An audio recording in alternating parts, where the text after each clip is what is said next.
Hello, magandang hapon sa inyong lahat. So meron tayong pag-uusapan na isang topic na nagva-viral. Actually nabalita ito sa news. Mamaya panonoorin natin yung sa news, no. So ito ay regarding sa isang jewelry box na nawawala sa NAIA Terminal 3. So basahin natin yung post. Ang nag-post ay si Ma'am Kimberly Nakamura. So ito yung nangyari. Ito ay pinost niya noong July 14.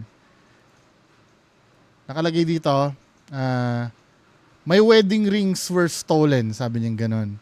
Here's what really happened, the truth. There are there are thieves inside the airport wearing uniforms. Nakakahiya, no? Ano ba, hindi ba natapos-tapos yan? Ang dami ng insidenteng ganito, no? Lalo na alala ko yung may nabalita dati na personal ng I don't know, customs ba yun, yung sinubo yung yung pera. Tapos meron namang may kinuha tapos vinideohan nung foreigner, pinapadelete niya yung video. Nakakahiya, hindi pa pala natatapos yan. Anyway, basahin natin yung nangyari. On June 28, my jewelry box containing our wedding rings, yung diamond necklace daw, earrings, ay nawala sa NAIA Terminal 3. After nung flight nila from Manila to Singapore, we noticed it was missing when we arrived in Singapore. So ibig sabihin, sa may bandang NAIA nga to nawala kasi pagdating nilang Singapore, wala na eh. Naiintindihan niya naman daw na yung jewelry box ay pwedeng aksidente na nalaglag sa hand carry niya. 'Di ba? Maybe it was misplaced daw. I'm not here to deny that possibility. So open naman siya na pwedeng negligence niya pa rin 'yon, 'di ba?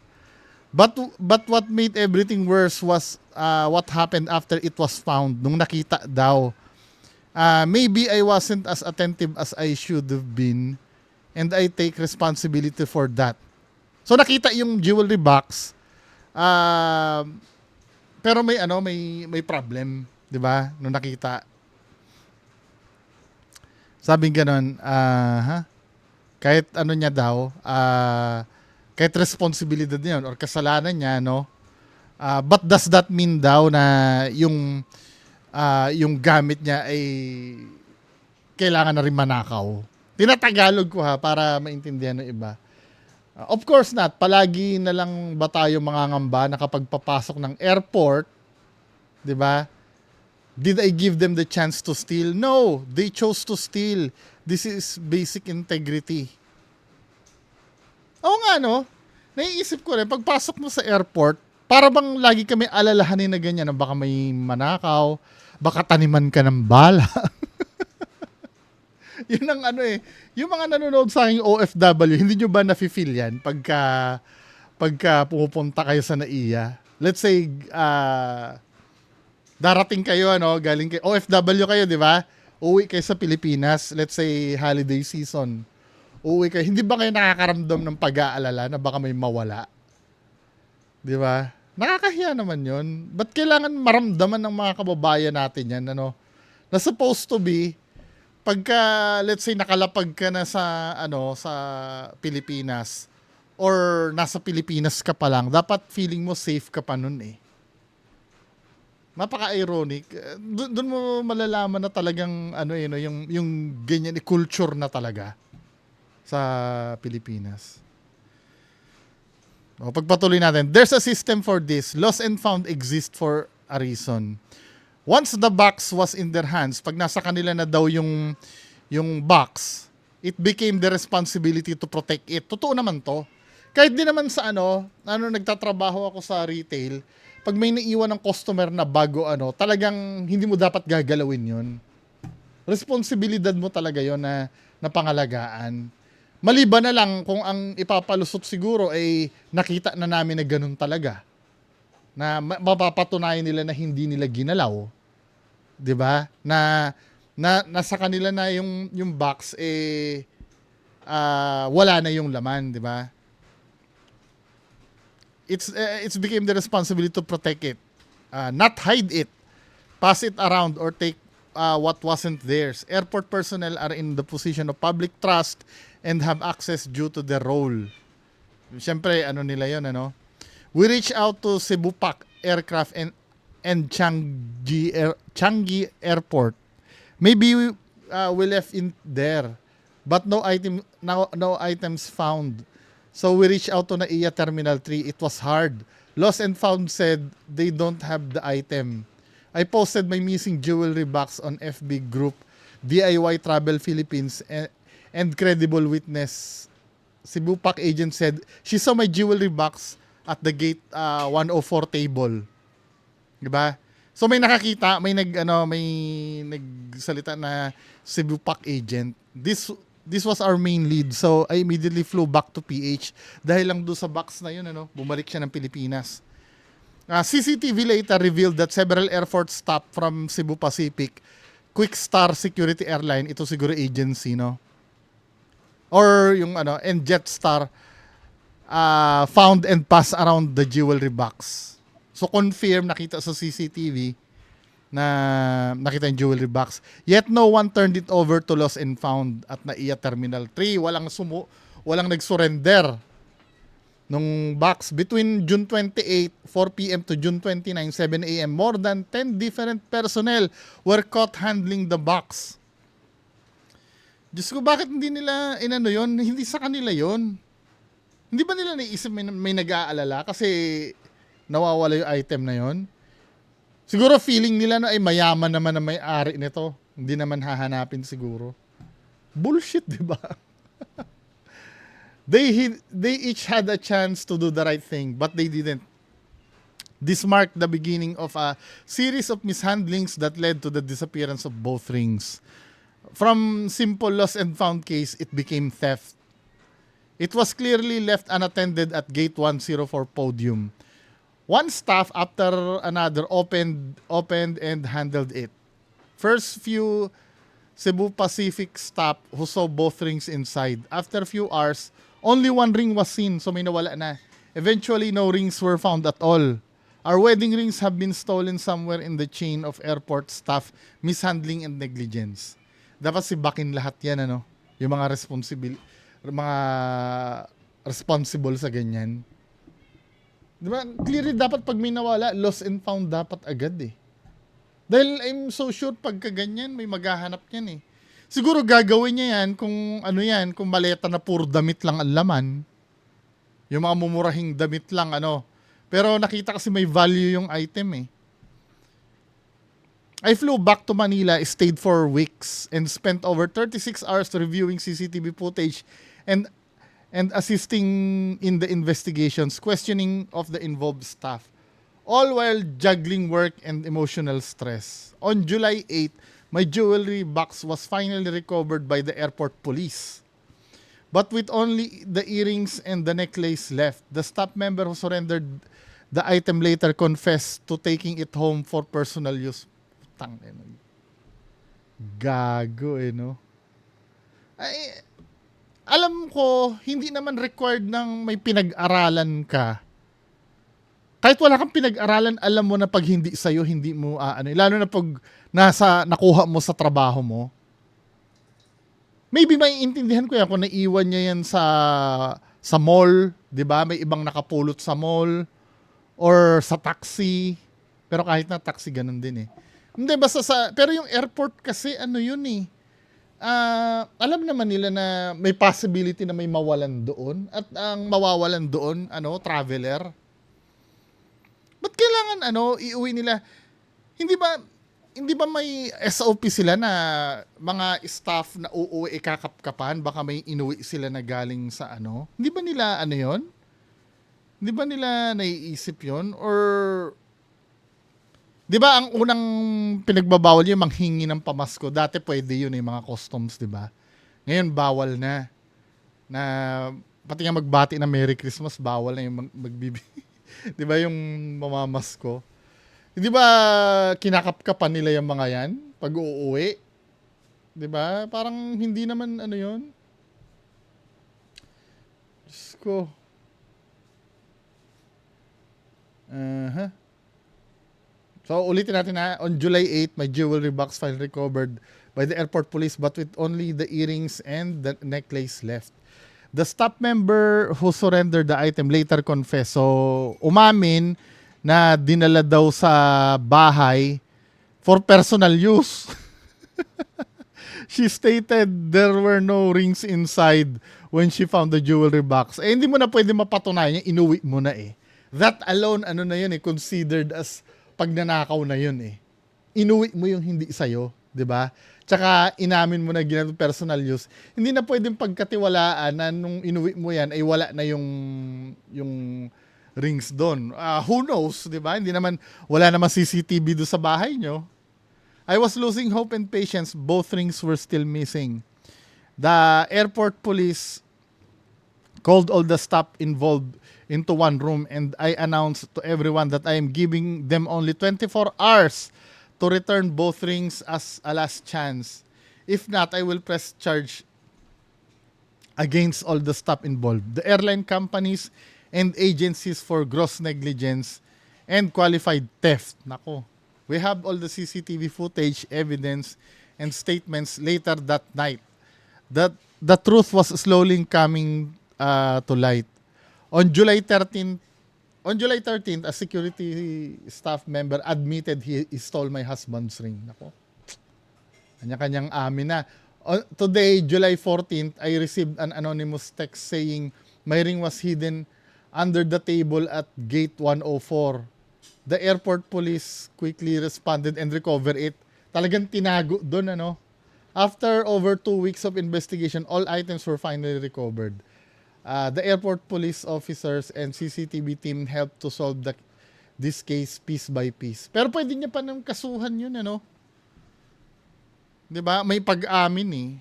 They bought all suspects for questioning relentlessly. I saw how airport police officers were focused on my case and each one of them acted quickly and meticulously. Siyempre, may ano na eh, may nagrereklamo na eh. They followed every lead, never gave up and never dismissed me. Airline staff member took my jewelry box and hid it for days in her house for personal use instead of reporting it to Lost and Found office. So yung mismong sa Cebu Pacific to, yung airline staff, no? Security airline stole my husband. Pinagparty-partihan, men. Yung sa security airline naman, security pa to stole my husband's ring and surrendered it. Gumalaw yung camera ko, no? Andiyan yung pusa ko eh. Sa ilalim eh. Saan ba yun? And there is still an unidentified person who took my wedding ring before it was quietly returned. He or she sent me an anonymous text message that it was placed under the table at gate 104. The same gate where this painful search began. The fact that this ring was not simply found but strategically placed back in the location tied to the original incident suggests a deliberate effort to conceal the truth or quietly undo a wrong. Binalik ka, no? After more than 2 exhausting distress weeks, I finally recovered everything. Our 2 wedding rings, a diamond necklace, a pair of earrings, and jewelry box that carried them. These weren't just items. These were pieces of our story. Our wedding rings were meant to be symbols of love, loyalty, and beginnings. Instead, they were stolen, hidden, scratched, and passed around like they meant nothing. This experience has been heartbreaking. I spent days in the CCTV room, flew back to Manila, paid for accommodation, and juggled everything while working. It has been emotionally and physically distressing. Dapat i-compensate ito ng airline eh. Or nung mismong pamahalaan ng NAIA, lahat ng ginastos nito. Kasi kundi dahil do sa kapabayaan, hindi magtatagal ito eh. To the Airport Police Division T3 and surveillance team, I cannot thank you enough. You treated me with dignity, acted quickly, and never gave up on this case. Especially thanks to APD officers Casey, San Juan, and Freilin Leda, and Cebu Pacific Supervisors Chris Season for your cooperation and dedication. Thank you for all the surveillance staff member who thoroughly and patiently reviewed the CCTV with me for 3 days. It wasn't an easy job, but you never gave up. Your dedication made all the difference and I will always be grateful. Buti na lang may mga tumulong sa kanya, no. Big kudos to APD Terminal 3 for their fast, thorough, and dedicated professionalism in solving this case. Thank you for being blah, blah, blah, blah, blah. To the Airport Airlines Agency, your people committed theft and negligence. This must not be tolerated. I urge you to take action so that no one else has to go through what I did. Your employees were involved in acts of dishonesty and negligence, and such behavior has no place in any responsible system. This is not an isolated mistake. It reflects a failure in staff training. Oh, dapat kasi predicted mo na mangyayari yan eh. Kaya nga may lost and found, di ba? Dahil, ano mo na, predicted mo na may mangyayari talagang ganyan, na may makakaiwan ng gamit. Kahit sa mga mall may ganyan eh. May training kung anong, paano i-handle yung situation, di ba? Lahat yan. Pati nga yung pag-place ng mga fire extinguisher eh. May purpose yun eh. May mga bagay kasi na hindi tayo inaasahan. Let's say halimbawa, wag naman sana masunog ang airport. At least may naka-standby na mga fire extinguisher doon. May mga paghahanda na at kasama yan doon sa dapat paghandaan. 'Di ba? Dapat sinamantala. Siguro iniisip nila mayaman naman ang may-ari nito. Hindi naman ito hahanapin, 'di ba? Nagkamali sila. Or dapat ang ginawa nila pinahinog muna nila ng ng mga 5 buwan kung talagang gusto nilang nakawin. Yan nangyari, pinagparty-partihan na yan. Pero kahit na, 'di ba? Hindi nangangahulugan na syempre hahanapin pa rin talaga na may-ari 'yun eh. Wala eh, ganun pa rin, kailangan talagang isoli talaga nila, 'di ba? Now, panoorin natin yung yung mismong video. Ito ay pinablish sa TV Patrol, no? So dahil ABS-CBN to, alam natin kung gaano kaarte ang ABS-CBN, medyo kokobera natin ng konti. May mga magnanakaw sa airport na nakasuot pa ng uniforme. Ito ang unang pahayag ng pasaherong si Kimberly. So ito yung si mawala ate. sa NAIA Terminal 3 ang kanyang mga alahas. Kabilang na ang kanyang wedding ring, diamond necklace at earrings na may kabuuang halaga na ₱250,000. Bagong kasal lang si Kimberly at kwento niya, may flight siya pa Singapore noong June 28 at natuklasan na nawawala ang kanyang jewelry box na nakapaloob sa isang tote bag. Feeling ko may maninisi dito kay ate na napabaya siya. Hindi pwede. 'Di ba? Yung nangyayari sa pasahero na yan ay nangyayari talaga yan. Hindi naman lahat ng pasahero kaya nga yung mga pasahero dapat may tiwala sila sa sa sistema ng airport Para pag may nangyayaring ganito, panatag sila. Oy, nawala yung gamit ko na naging ulyanin ako. Ay nandiyan naman yung mga staff ng airport para relayan ko 'Di ba dapat ganun nga yung problema, 'di ba? Yung ganyan. Hinanap niya sa NAIA Lost and Found area pero walang nagbalik ng mga Alam mo, alahas. may lost and found pala talaga doon. So meaning, dapat trained yung mga tao pag may nawawala. Kasi may lost and found sila Hanggang sa pinanood niya ang CCTV. An identified person stole my wedding ring, and then next, yung wedding ring ng husband ko was stolen. And then next is the jewelry box Nakamura, mukhang Japanese yung asawa ni ate, Nakamura. itself with the diamond necklace inside. He opened it, sinukat niya yung wedding ring ng husband ko, and binusa niya po. Batay sa nakita niya, inilagay ang jewelry box sa podium ng boarding gate ng ilang araw at marami anyang airline ground handling agent ang nakakita rito hanggat sa unti-unti nang nababawasan ang loob ng box. Identified all the personnel who touched and who saw the box, but none of them had the heart to surrender the item to the lost and found. Basic yan Pag hindi sa'yo talaga, wag mong kukunin eh. Inimbestigahan na ng Manila Yan ang lagi ko sinasabi kahit nung pag nag-o-orient pa ako regarding sa mga selling personnel, ano. Yung mga nanakawin nyo na yan, kaya nyo bilhin yan pagka nag-ipon kayo sa sweldo nyo. Hindi nyo kailangan magnakaw. National Airport Authority kung talaga bang nanakaw ang jewelry box o naiwan lang. Gayunpaman, may pagkukulang pa rin anya ang mga airline staff.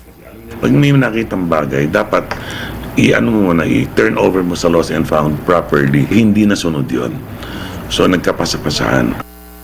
Sa tulong ng Airport Police Department, nahanap ang mga sangkot na airline staff at pinaharap kay Kimberly. Nagtuturuan na lang silang lahat. Paikot-ikot na lang yung case. Walang progress. Within 24 hours, if they don't return the rings, I will continue to press charges. May nag-admit na pinauwi daw yung jewelry box. Tapos nakita raw yung ring. Tapos yun daw isang male ring. Kinuha daw ng isang guard.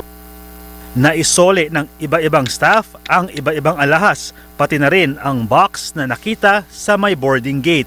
Ayon kay Transportation Secretary Vince Dizon, may mananagot. Bida na naman si Secretary Vince Dizon, ano? Lagi ko nakikita to. To be fair, ibig sabihin, ginagawa niya yung trabaho niya, ano? Pag napatunayang may pagkakamali. The investigation is ongoing. But it's unacceptable, no, na may mawawagan ng ganyan. No, Nagpadala totoo na ng very strong show cause ang Civil Aviation Board. Hindi na magsasampa ng kasong kriminal si Kimberly. Ang bahala na dyan yung, employer. Pero giit niya, sana masampahan ng administrative charges ang mga sangkot para di na mangyari sa ibang pasahero. Jackie Pascual, ABS-CBN News. Kakahiya, no? Kaya hindi mo masisisi yung mga ibang tao na magduda sa mga staff ng airport eh. So ano masasabi nyo dito sa kaso na to? Paki-comment na lang po sa baba. Magandang hapon sa inyong lahat. Bye-bye.